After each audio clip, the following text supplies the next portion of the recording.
నిన్నటి రోజున JSW steels ఆధ్వర్యంలో ఉక్కు పరిశ్రమ పనులు పునఃప్రారంభించడము శుభ పరిణామము, మంచి పరిణామము. వాస్తవానికి ఈ ప్రాజెక్టు 2023 ఫిబ్రవరిలో అప్పటి ముఖ్యమంత్రి శ్రీ వైఎస్ జగన్మోహన్ రెడ్డి గారు, అదేవిధంగా జేఎస్డబ్ల్యూ స్టీల్స్ ఎండి సజ్జన్ జిందాల్ గారు వీళ్ళిద్దరూ కలిసి 2023 ఫిబ్రవరి మాసంలో శంకుస్థాపన చేయడం జరిగింది. మళ్ళీ అదే ప్రాజెక్టును రెండోసారి చంద్రబాబు నాయుడు గారు నిన్న శంకుస్థాపన చేయడం జరిగింది. నిన్నటి రోజున చంద్రబాబు నాయుడు గారి ప్రసంగం ఒక్కసారి గమనిస్తే ఏదో జిందాల్ సంస్థను, జేఎస్డబ్ల్యూ స్టీల్స్ సంస్థను ఆయనే సంప్రదించినట్టు, ఆయనే పరిశ్రమ తెచ్చినట్టు ఆయన ప్రజలను మభ్యపెట్టే ప్రయత్నం చేసినారు, క్రెడిట్ చోరీ చేసే ప్రయత్నం చేసినారు. కానీ పాపం, దురదృష్టం, చంద్రబాబు నాయుడుకు నిన్న సాయంత్రమే మొత్తం గాలంతా పోయింది. నిన్న సాయంత్రం జేఎస్డబ్ల్యూ స్టీల్స్ అధినేత సజ్జన్ జిందాల్ గారు రీట్వీట్ చేస్తూ చాలా స్పష్టంగా జగన్మోహన్ రెడ్డి గారి ప్రభుత్వం చేసిన పనుల వల్ల, ఆ ప్రభుత్వం ఇచ్చిన సహకారం వల్ల, ఆ ప్రభుత్వం ఇచ్చిన అనుమతుల వల్ల ఇవాళ ఈ ప్రాజెక్టును ముందుకు తీసుకెళ్ళగలుగుతున్నానని చెప్పి చాలా స్పష్టంగా ఆయన రీట్వీట్ చేయడం జరిగింది. ఆ ట్వీట్తో నిజంగా మాలాంటి వాళ్ళు ఎవరు కూడా ఇంకా చంద్రబాబు నాయుడు గారికి కౌంటర్ కూడా ఇవ్వాల్సిన అవసరం లేకుండా చంద్రబాబు నాయుడు గారి క్రెడిట్ చోరీ ప్రయత్నాన్ని మొత్తాన్ని కూడా జేఎస్డబ్ల్యూ స్టీల్స్ యాజమాన్యము, ఆ సంస్థ ఎండీనే పూర్తిగా ఎక్స్పోజ్ చేయడం జరిగింది. మరి ప్రజలంతా కూడా గమనించారు నిన్నటి రోజున. వాస్తవానికి ఒక్కసారి జమ్మలమడుగులో ఉక్కు పరిశ్రమకు సంబంధించిన గతాన్ని ఒక్కసారి నెమరవేసుకుంటే, జ్ఞాపకం చేసుకుంటే మనందరికీ తెలుసు 2007 సంవత్సరంలో జూన్ మాసంలో అప్పటి ముఖ్యమంత్రి దివంగత మహానేత డాక్టర్ వైఎస్ రాజశేఖర రెడ్డి గారు బ్రహ్మిణి స్టీల్స్కు శంకుస్థాపన చేయడం జరిగింది. దాదాపు 1,000-1,200 కోట్ల రూపాయల పనులు కూడా బ్రహ్మిణి స్టీల్స్ అప్పటికే చేసింది. రాజశేఖర రెడ్డి గారు 2009లో మరణించే నాటికే 1,200 కోట్ల రూపాయల పనులు బ్రహ్మిణి స్టీల్స్ అప్పటికే పనులు చేసింది. రాజశేఖర రెడ్డి గారు మరణించిన తర్వాత అనేక కారణాల వలన, అదేవిధంగా ఆ తర్వాత వచ్చిన ప్రభుత్వం పట్టించుకోకపోవడం వలన ఆ పనులు పూర్తిగా ఆగిపోయిన పరిస్థితి కూడా మనమంతా గతంలో చూసినాం. ఆ తర్వాత మళ్ళీ 2018 సంవత్సరంలో మన రాష్ట్రం విడిపోయినాక 2018 సంవత్సరంలో డిసెంబర్ మాసంలో సరిగ్గా జనరల్ ఎలక్షన్స్కు 3 మాసాల ముందు డిసెంబర్ మాసంలో 2018 సంవత్సరంలో అప్పటి ముఖ్యమంత్రి చంద్రబాబు నాయుడు గారు ఎం కంబాలదిన్న అనే గ్రామంలో మైలవరం మండలంలో మరి ఉక్కు పరిశ్రమకు భూమి పూజ చేసినారు. ఆ రోజు చంద్రబాబు నాయుడు గారు ఎందుకు శంకుస్థాపన చేసినాడో, ఎందుకు భూమి పూజ చేసినాడో ఆయనకే తెలియాలి బహుశా. కారణం ఏంటంటే ఎవరు నిర్మిస్తున్నారో తెలియదు. ఇప్పుడు జగన్మోహన్ రెడ్డి గారు జేఎస్డబ్ల్యూ స్టీల్స్ కలిసి శంకుస్థాపన చేసినారని చెప్తున్నాం కదా. కంబాలదిన్నెలో 2018 సంవత్సరంలో చంద్రబాబు నాయుడు గారు తాను మాత్రమే పోయి భూమి పూజ చేసినాడు. ఎవరు నిర్మిస్తున్నారో తెలియదు. అంటే కేవలం ఎన్నికల కోసం, ఎన్నికల స్టంట్ మాత్రమే ఆ రోజు చంద్రబాబు నాయుడు గారు చేసిన శంకుస్థాపన అనే విషయాన్ని మీ అందరికీ మనవి చేస్తున్నాం. ఆ తర్వాత 2019లో జగన్మోహన్ రెడ్డి గారు ముఖ్యమంత్రి అయిన తర్వాత జరిగిన పరిణామాలు కూడా ఒక్కసారి మీరందరూ కూడా గమనించమని చెప్పి నేను కోరుతా ఉన్నా. 2019లో జగనన్న ప్రభుత్వం వచ్చిన తర్వాత ఏపీ హైగ్రేడ్ స్టీల్స్ అనే ఒక సంస్థను గవర్నమెంట్ ఆధ్వర్యంలో ఫామ్ చేయడం జరిగింది. ఆ తర్వాత ఆ సంస్థను వైఎస్ఆర్ స్టీల్ కార్పొరేషన్ లిమిటెడ్గా కూడా పేరు మార్చడం జరిగింది. వైఎస్ఆర్ స్టీల్ కార్పొరేషన్ లిమిటెడ్ పేరుతో 3,300 ఎకరాల భూ కేటాయింపు జరిగింది. ఇది ప్రభుత్వానికి సంబంధించిన సంస్థ. ఈ సంస్థ పేరుతో 3,300 ఎకరాల భూ కేటాయింపు జరిగింది ఉక్కు పరిశ్రమ నిర్మాణం కోసం. ఆ తర్వాత జగన్మోహన్ రెడ్డి గారు ఒక స్ట్రాంగ్ ప్రైవేట్ యాజమాన్యము, ఒక బలమైన ప్రైవేట్ యాజమాన్యం ముందుకు వస్తేనే ఉక్కు పరిశ్రమ నిర్మించడం పూర్తిగా సాధ్యమవుతుంది. మనం ప్రభుత్వం నుంచి డబ్బులు పెట్టి వైఎస్ఆర్ స్టీల్ కార్పొరేషన్ ఆధ్వర్యంలో ఉక్కు పరిశ్రమ నిర్మించాలంటే ఎంతో కాలం పడుతుంది, అంత ఆర్థికంగా ప్రభుత్వం అంత భారం కూడా మోసే పరిస్థితి ఉండదని చెప్పి జగన్మోహన్ రెడ్డి గారు తానే స్వయంగా టాటా వంటి సంస్థలతో, ఎస్ఆర్ స్టీల్స్ వంటి సంస్థలతో, జేఎస్డబ్ల్యూ జిందాల్ స్టీల్స్ వంటి సంస్థలతో ప్రత్యక్షంగా జగన్మోహన్ రెడ్డి గారే సంప్రదింపులు జరిపి జేఎస్డబ్ల్యూ స్టీల్స్ సంస్థను ఒప్పించి జగన్మోహన్ రెడ్డి గారు డిసెంబర్ 21, 2022 మరి జేఎస్డబ్ల్యూ స్టీల్స్ వారికి సంబంధించి ఉక్కు పరిశ్రమ నిర్మాణం వారి పేరుతో జీవో నెంబర్ 87 కూడా రిలీజ్ చేయడం జరిగింది. ఈ జీవోలో చాలా స్పష్టంగా జేఎస్డబ్ల్యూ స్టీల్స్కి సంబంధించి వాళ్ళు ఏమేమి ఇన్సెంటివ్స్ అడిగినారు, అదేవిధంగా ప్రభుత్వం జగనన్న ప్రభుత్వం ముందుకు వచ్చి ఏమేమి ఇన్సెంటివ్స్ వీళ్ళకి ఇచ్చింది, ఇవన్నీ కూడా ఇన్ డీటెయిల్ 2022 డిసెంబర్ 21 యాదృచ్ఛికంగా జగనన్న పుట్టినరోజు కూడా అదే రోజు. మరి ఆ రోజు ఇష్యూ చేసిన ఈ జీవో చాలా స్పష్టంగా జేఎస్డబ్ల్యూ స్టీల్స్ వారికి దాదాపు 1100 ఎకరాల భూ కేటాయింపు, ఏది ఫేజ్ 1కు మాత్రమే, మళ్ళీ ఫేజ్ 2కు మళ్ళీ సపరేట్ కేటాయింపు. వైఎస్ఆర్ స్టీల్ కార్పొరేషన్ లిమిటెడ్ పేరుతో ఉన్న 3300 ఎకరాల నుంచి 1100 ఎకరాల భూ కేటాయింపు phase 1 JSW Jindal steels plant నిర్మాణం కోసం అలకేట్ చేయడం జరిగింది. దాంతోపాటు ఆ స్టీల్ ప్లాంట్ నిర్మాణానికి అనేక ఇన్సెంటివ్స్ కూడా మంజూరు చేయడం జరిగింది. అనేక ఇన్సెంటివ్స్ అంటే ట్యాక్స్ ఎగ్జంప్షన్స్, పవర్ ఛార్జెస్లో సబ్సిడీస్, ఇటువంటివన్నీ అనేక స్టేట్ జిఎస్టీలో ఎగ్జంప్షన్స్ ఇవన్నీ కూడా మంజూరు చేయడం జరిగింది. వాస్తవానికి మరి 2023 ఫిబ్రవరి మాసంలో జగన్మోహన్ రెడ్డి గారు అదేవిధంగా సజ్జన్ జిందాల్ గారు ఇద్దరు కలిసి మరి సున్నప్రాలపల్లిలో ఇద్దరు కలిసి మరి భూమి పూజ చేయడం జరిగింది, శంకుస్థాపన చేయడం జరిగింది. ఈ సందర్భంగా ఒకటే అందరినీ గమనించమని నేను కోరుతా ఉన్నా. జగన్మోహన్ రెడ్డి గారు కేవలం భూమి పూజ చేసి, లేకుంటే సజ్జన్ జిందాల్ గారితో భూమి పూజ చేసో, లేకుంటే శంకుస్థాపన చేసో జగన్మోహన్ రెడ్డి గారు ఆ ఇష్యూ ఆడికి వదిలేదు. జగన్మోహన్ రెడ్డి గారు ఈ ఉక్కు పరిశ్రమ నిర్మాణాన్ని ముందుకు తీసుకెళ్ళడానికి అనేక చర్యలు తీసుకున్నారు. అందులో భాగంగా ఉక్కు పరిశ్రమ కోసం 2 టీఎంసీల నీటి కేటాయింపు చేసినారు. గండికోట నుంచి 2 టీఎంసీల నీటి కేటాయింపు ఉక్కు పరిశ్రమ కోసం చేసినారు. అదేవిధంగా NH-67 నుంచి ఈ ఉక్కు పరిశ్రమకు అప్రోచ్ రోడ్డు కోసము దాదాపు 50 కోట్ల రూపాయలు మంజూరు చేశారు. 12 కిలోమీటర్ల 4 వరుసల రోడ్డు కోసం 50 కోట్ల రూపాయలు మంజూరు చేసినారు. ఈ 50 కోట్ల రూపాయల్లో జగనన్న ప్రభుత్వంలోనే టెండర్లు పిలిచినారు. జగనన్న ప్రభుత్వంలోనే దాదాపు 25 నుంచి 30 కోట్ల రూపాయల పనులు కూడా పూర్తి చేసినారు. దీనికి సంబంధించి 38 ఎకరాల భూసేకరణ కూడా చేసినారు ఈ రోడ్డుకు సంబంధించి. అదేవిధంగా ఏదైతే వైఎస్ఆర్ స్టీల్ కార్పొరేషన్ నుంచి 3300 ఎకరాల్లో 1100 ఎకరాలు జిందాల్ పేరుతో జేఎస్డబ్ల్యూ స్టీల్స్ పేరుతో మరి ల్యాండ్ అలొకేషన్ చేసినారో అందులో దాదాపు 640 ఎకరాల భూమిని జగన్మోహన్ రెడ్డి గారి ప్రభుత్వం భూసేకరణ చేసి వారికి ఇవ్వడం జరిగిందనే విషయాన్ని కూడా మీ అందరికీ నేను తెలియజేస్తా ఉన్నా.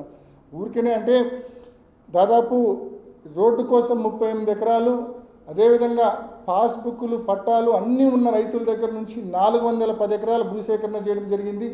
కొంతమంది రైతులకైతే అసైన్మెంట్ కమిటీలో మా పేర్లు పాస్ అయినాయి, కానీ మాకు పాస్బుక్లు లేవు, మాకు ఆన్లైన్లో మా పేర్లు లేవు, మా దగ్గర పట్టాలు లేవంటే వాళ్ళకు కూడా 50% ఆఫ్ ద కాంపెన్సేషన్ ఇచ్చి సున్నప్రాలపల్లె, పెద్దదండ్లూరు గ్రామాలకు సంబంధించిన రైతులకు దాదాపు మొత్తం వెరసి టోటల్ ఈ 38 ప్లస్ 410 ప్లస్ 200 దాదాపు 640 ఎకరాల భూమిని సేకరించడం జరిగింది జగనన్న ప్రభుత్వము ఈ ఉక్కు పరిశ్రమ నిర్మాణం కోసం అనే విషయాన్ని కూడా మీ అందరికీ నేను తెలియజేస్తా ఉన్నా.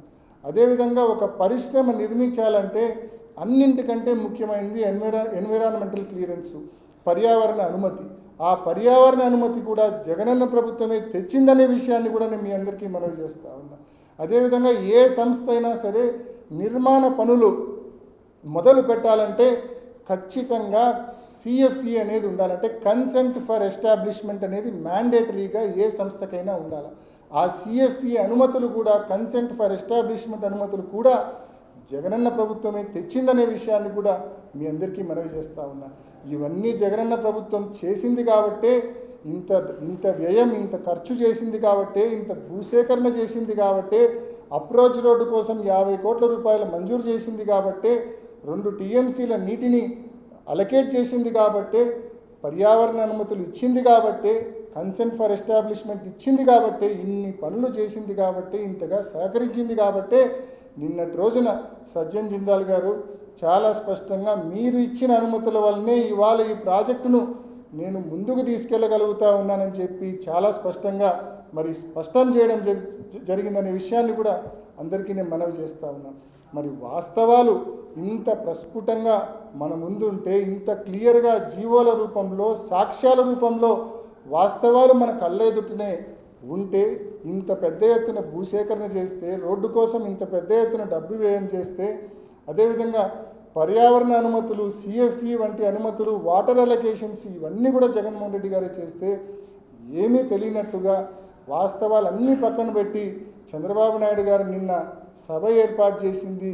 నిజంగా ఆయన ప్రసంగం చూస్తే ప్రతి ఒక్కరికి కూడా అర్థమవుతుంది, ఈ సభ పెట్టింది ఉక్కు పరిశ్రమ శంకుస్థాపన కంటే కూడా జగన్మోహన్ రెడ్డి గారిని దూషించడానికే నిన్నటి రోజున జమ్మలమడుగులో చంద్రబాబు నాయుడు గారు ఆ సభ పెట్టారని ప్రతి ఒక్కరు కూడా, ఆ సభ చూసిన ప్రతి ఒక్కరు కూడా అనిపిస్తుందనే విషయం కూడా మనవి చేస్తున్నాం. ఎందుకంటే నిన్నటి రోజున వాళ్ళు మాట్లాడిన మాటలు చూసినారు. ఒక ముఖ్యమంత్రిగా ఉన్నాడు, 4 పర్యాయాలు ఆయన మాట్లాడే మాటలు మనం చూసినాం. స్థానిక శాసనసభ్యుడు ఆదినారాయణ రెడ్డి, ఆయన 4 పర్యాయాలు ఎమ్మెల్యేగా ఉన్నాడు, ఒకసారి మంత్రిగా ఉన్నాడు, 70 ఏళ్ళ వయసు వచ్చింది. ఆయన ఏ రకంగా జగన్మోహన్ రెడ్డి గారిని ఉద్దేశించి ఎంత ఘోరంగా దూషించినాడో కూడా మనం చూసినాం. నేను చెప్తా ఉన్న ఆదినారాయణ రెడ్డి గారికి, చంద్రబాబు నాయుడు గారికి, మీరు ఎన్ని అవాస్తవాలు చెప్పినా, ఎంత క్రెడిట్ చోరీ ప్రయత్నం చేసినా ఈ జిల్లా ప్రజలకు, ముఖ్యంగా యువతకు జగన్మోహన్ రెడ్డి గారు చేసిన ఉక్కు పరిశ్రమ కోసం జగన్మోహన్ రెడ్డి గారు చేసిన కృషి ఈ జిల్లా యువతకు, జిల్లా ప్రజలకు తెలుసనే విషయం కూడా మనవి చేస్తూ ఉన్నాం.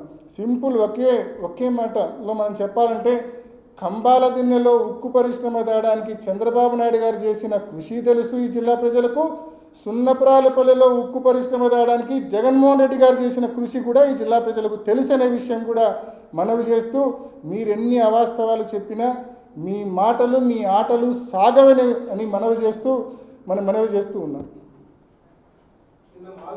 సంబంధించి అమరావతి చేయకూడదండి అని చెప్పి ఇక్కడ రాయలసీమ వాసులు కూడా అమరావతి ఇద్దరు ఎమ్మెల్యే కానీ సీఎం కానీ ఇద్దరు కూడా ప్రయత్నం చేసి దూషించి జగన్మోహన్ రెడ్డి గారు కూడా చేస్తారు అన్న. ఒకటే అన్న, మనందరం కూడా కామన్ సెన్స్ ఉన్న వాళ్ళమే. ఒక్కసారి మీరు ఆలోచించండి,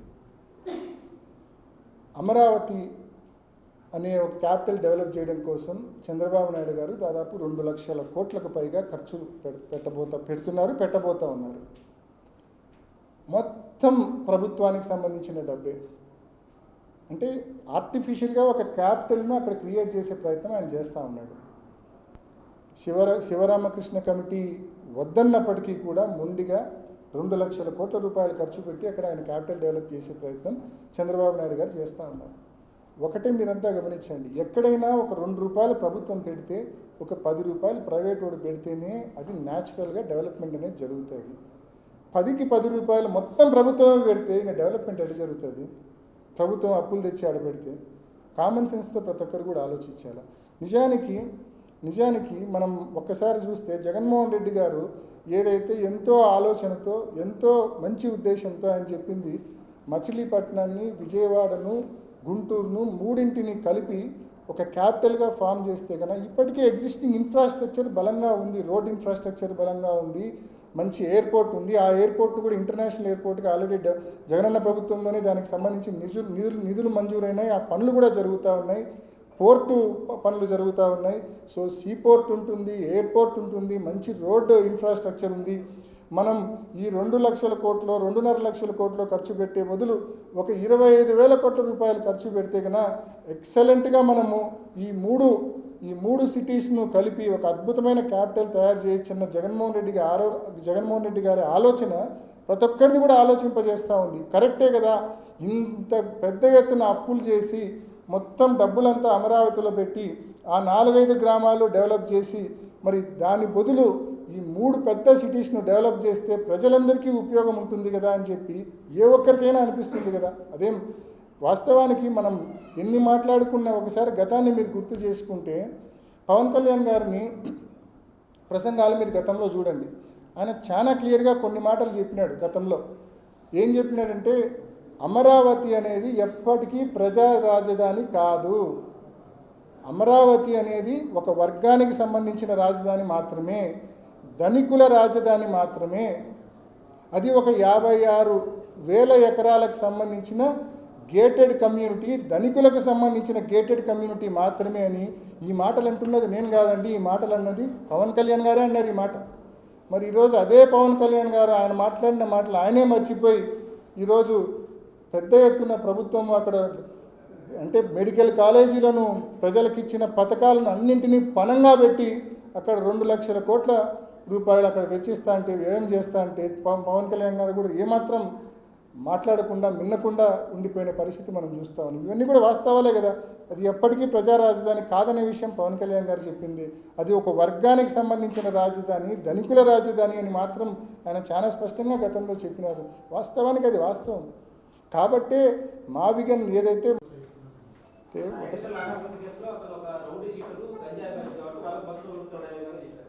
అంటే ఒకటే చంద్రబాబు నాయుడు గారు ఇందాక నేను చెప్పింది కూడా అదే. నిన్న మీటింగ్ పెట్టింది కూడా కేవలం జగన్మోహన్ రెడ్డి గారిని దూషించడానికి, కేవలం క్యారెక్టర్ అసాసినేషన్ చేయడానికే పెట్టారు. ఇంకా సందర్భం లేకపోయినా ఇంకా వివేకం పెదనాన్న కేసు గురించి కూడా ఆ మీటింగ్లో చాలాసేపు ఈయన ఎమ్మెల్యే ప్రస్తావించినాడు, ముఖ్యమంత్రి ప్రస్తావించినాడు.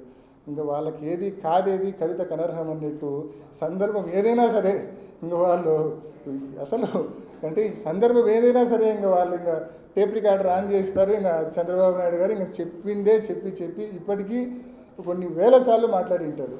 అంటే ఇంకా రాజకీయ మైలేజ్, ఇంకా పొలిటికల్ మైలేజ్ వస్తుందని ఇలా భగవంతునికి అన్నీ తెలుసు, వాస్తవాలు తెలుసు. ఖచ్చితంగా భగవంతుడు మంచోళ్ళకు మంచి చేస్తాడు. ఇట్లాంటి వాళ్ళకి ఖచ్చితంగా కొంతకాలం పాటు ఇలా కాలం జరిగినా కూడా అంతిమంగా వీళ్ళకు గుణపాఠం మాత్రం తప్పకుండా భగవంతుడు నేర్పిస్తారని కూడా నేను తెలియజేస్తా ఉన్నా.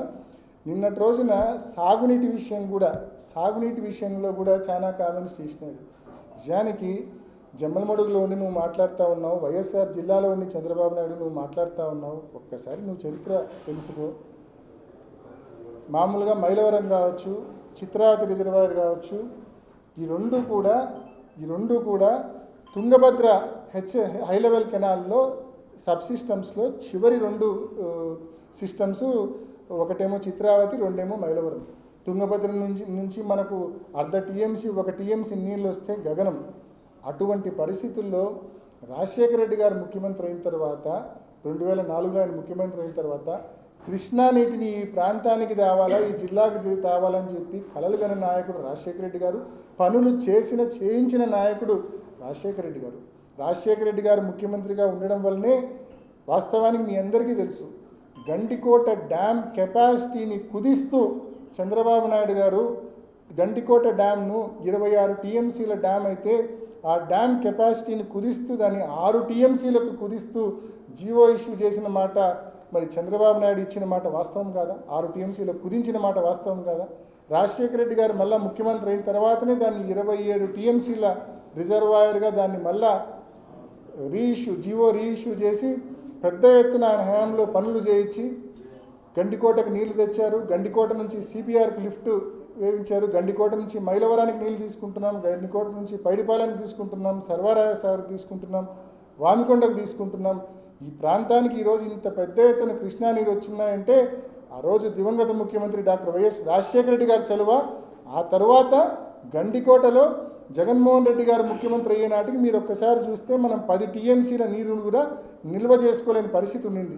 జగన్మోహన్ రెడ్డి గారు ముఖ్యమంత్రి అయిన తర్వాత అక్షరాల 1000 కోట్ల రూపాయల R&R ప్యాకేజీ చెల్లించి గండికోటలో 27 టీఎంసీల నీరు నిల్వ చేసుకునేదానికి జగనన్న ప్రభుత్వం 1000 కోట్ల రూపాయల R&R ప్యాకేజీ చెల్లించింది. కాబట్టే 27 టీఎంసీల నీళ్లు గండికోటలో మనం జగనన్న హయాంలో నిల్వ చేసుకోగలిగినాం.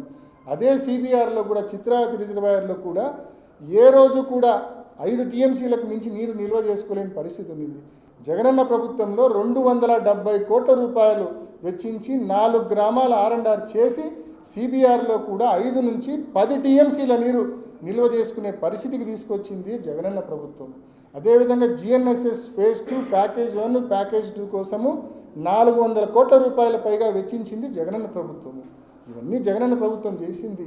రాజశేఖర రెడ్డి గారు చేసిన మేలు, జగన్మోహన్ రెడ్డి గారు చేసిన మంచి మేలు ఇవన్నీ రైతులకు తెలుసు, ప్రజలకు తెలుసు, ఈ జిల్లా వాసులకు తెలుసు.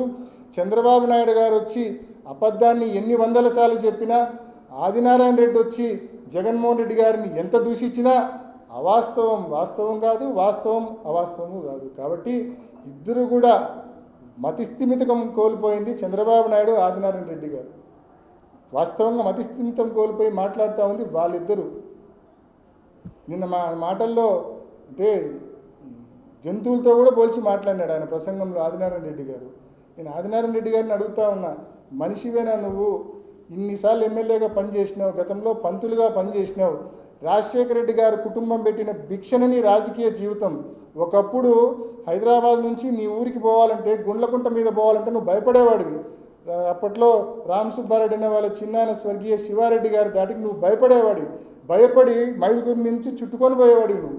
అటువంటి భయస్థుడి నువ్వు. ఆ రోజు నీకు రాజశేఖర రెడ్డి గారు అండదండగా ఉన్నారు, నీకు బండ్లు కొనిచ్చినారు, నీకు ఆర్థికంగా సాయం చేసినారు, నీకు అన్ని రకాలుగా ఆపుగా రాజశేఖర రెడ్డి గారు ఉన్నారు. నువ్వు గతం మరిచి, నీకు రాజకీయ భిక్ష పెట్టిన రాజశేఖర రెడ్డి గారిని మరిచి ఆ కుటుంబాన్ని నువ్వు విమర్శిస్తే అది రోజు రోజుకు నీ పతనానికి నాంది పలుకుతుందని చెప్పి ఆదినారాయణ రెడ్డికి కూడా నేను తెలియజేస్తా ఉన్నా. ఆదినారాయణ రెడ్డి నువ్వు ఒకటి గుర్తుపెట్టుకో, అధికారంలో ఉంటే నేను ఆదినారాయణ రెడ్డి అంటావు, అధికారం లేకపోతే నువ్వు నిక్కర్ నారాయణగా మారుతావు. నీ బతుకది, నువ్వు గుర్తుపెట్టుకో, నీ బతుకది.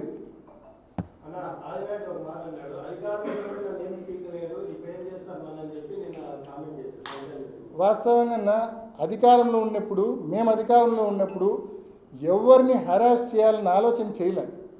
కాబట్టి ఆదినారాయణ రెడ్డి ఈరోజు ఇంత స్వయంగా మాట్లాడుతున్నాడు. నన్ను ఏం పీకలేకపోయినారంటే వాస్తవంగా మేము ఆయన హరాస్ చేయాలనే ఉద్దేశం కానీ ఆలోచన కానీ ఆయన గురించి ఎక్కువగా ఊహించుకుంటూ ఉండొచ్చు. కానీ మేము ఆయన గురించి ఏ రోజు ఎక్కువగా ఊహించుకోలే. ఆయన హరాస్ చేయాలన్న ఆలోచన ఉద్దేశం అధికారంలో ఉన్నప్పుడు మేము చేయలేదు. వాస్తవం. ఆదినారాయణ రెడ్డి పరోక్షంగా చెప్పింది కూడా అదే. నన్ను ఏం పీకలేకపోయినారంటే మేము హరాస్ చేయాలని మేము అనుకుంటే కదా, మేము ఏ రోజు ఆదినారాయణ రెడ్డిని హరాస్ చేయాలనుకోలే మేము అధికారంలో ఉన్నప్పుడు. కాబట్టే ఆయన ఈరోజు ఇంత విరవీగి మాట్లాడుతున్నాడు. కానీ భవిష్యత్తులో ఈ మాటలకు మాత్రం తప్పకుండా సమాధానం చెప్పే రోజు వస్తుంది. ఆ రోజు ఆదినారాయణ రెడ్డి నువ్వు మాట్లాడే ప్రతి మాటకు సమాధానం చెప్తాను.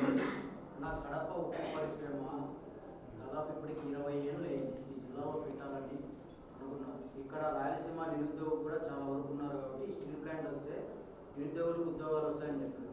అంటే ప్రతి ప్రభుత్వం వస్తుంది, శంకుస్థాపన చేస్తున్నారు, ప్రజాధనం దాదాపు వేల కోట్లలో వెచ్చిస్తున్నారు.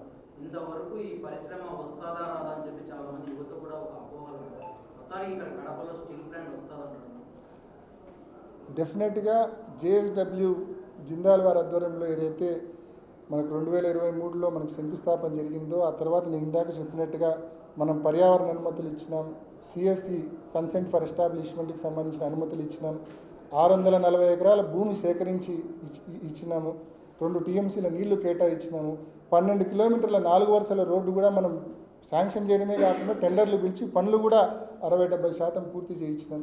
ఇవన్నీ కూడా వాళ్ళకి కావాల్సిన మౌలిక వసతులు, పర్మిషన్స్, అనుమతులు అన్నీ జగనన్న ప్రభుత్వం గతంలో ఇచ్చింది. కాబట్టి వాళ్ళు పనులు కూడా నిన్న పునర్ప్రారంభించారు. కాబట్టి డెఫినెట్గా నేను కూడా we are very hopeful and wishful that next 2-3 ఇయర్స్లో డెఫినెట్గా ఇది రియాలిటీగా, అంటే ఉక్కు పరిశ్రమ అనే కళ తప్పకుండా సాకారం అవుతుందన్న విశ్వాసం సంపూర్ణంగా మా అందరిలో కూడా ఉంది. ఆదినారాయణ రెడ్డి వాళ్ళ స్వగ్రామంలో దేవగుడిలో వైఎస్ విగ్రహాన్ని కూల్చివేశాక ఆయన 2 మాటలు. ఫస్ట్ ఏమంటే, ఒకటి మా ఊర్లో పెట్టుకున్నా మేము కూల్చుకుంటే తప్పేంటనే భావన ఒకటి, ఇంకోటి ఏమంటున్నా అంటే గాలి వచ్చింది కొట్టుకోపోయింది. ఎలా చూడాల్సింది? అన్న గాలి మా హవా వచ్చింది అంటే ప్రత్యక్షంగా ఆదినారాయణ రెడ్డి చెప్పినాడు ఏంది, ఆ విగ్రహాన్ని ఆ మాదిరి ధ్వంసం చేయించింది తానేనని చెప్పి ప్రత్యక్షంగా ఒప్పుకున్నాడు. మేము పోలీసులకు కంప్లైంట్ కూడా ఇచ్చినాం. కానీ పోలీసులు ఆదినారాయణ రెడ్డి మీద చర్యలు తీసుకునే పరిస్థితి ఉండదు. ఆదినారాయణ రెడ్డి గుర్తుపెట్టుకో, మళ్ళీ మీ ఊర్లోనే మళ్ళీ రాజశేఖర రెడ్డి గారి విగ్రహాన్ని తప్పకుండా మళ్ళా రాబోయే జగనన్న ప్రభుత్వంలో మళ్ళీ ఎంతో ఘనంగా రాజశేఖర రెడ్డి గారి విగ్రహాన్ని విగ్రహావిష్కరణ చేసే రోజు వస్తుంది. ఆ రోజు నువ్వు ఏ జిల్లాకు, ఏ రాష్ట్రానికి, ఏ దేశానికి పారిపోతావో పారిపో.